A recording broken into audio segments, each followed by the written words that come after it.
ناظرین، اس وقت میں آپ کو ایک بہت بڑی خبر دینے جا رہا ہوں۔ اس عورت کی تصویر دیکھیں۔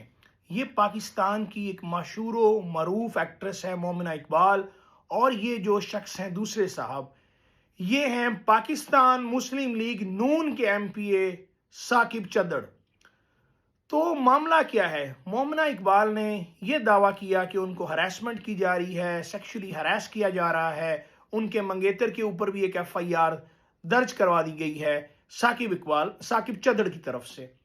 تو ناظرین، معاملہ اس کا جو ڈراپ سین کچھ ایسے ہوا، لاہور میں ایف آئی اے میں این سی سی آئی اے کے اندر ثاقب چدر کے جو وکیل ہیں، ایم پی اے ثاقب چدر کے وکیل نے کہا مومنہ اقبال نے جی ہاں ایک فارچونر لی ہے، ایک سیوک لی ہے، 84 لاکھ روپے کی گھڑی لی ہے، اور اس کے علاوہ 10 سے 12 کروڑ روپے لیے ہیں۔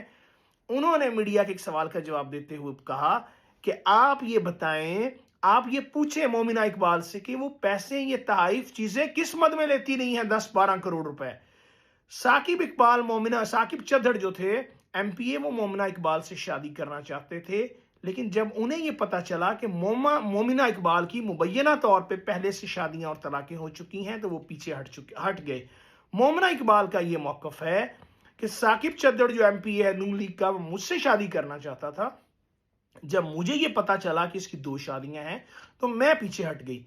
تو ناظرین، تفصیلات تحائف کی، تحفوں کی، مالی لین دین کی میں نے آپ کے سامنے رکھی کہ 12 سے 10-12 کروڑ مبینہ طور پہ مومنہ اقبال نے کھا لیا ہے، اور دوسری طرف ثاقب چدر یہ کہتے ہیں کہ فراڈ تو میرے ساتھ ہوا ہے، کہ یہ عورت تو پہلے ہی سے شادی شدہ تھی۔ تو ناظرین، آپ نے مجھے کامنٹ سیکشن میں لازمی بتانا ہے کہ کون صحیح ہے اور کون غلط ہے۔ شکریہ، اور اگر ویڈیو پسند آئے تو چینل کو لائک کیجیے گا، سبسکرائب کیجیے گا، آگے شیئر کرنا مت بھولیے گا۔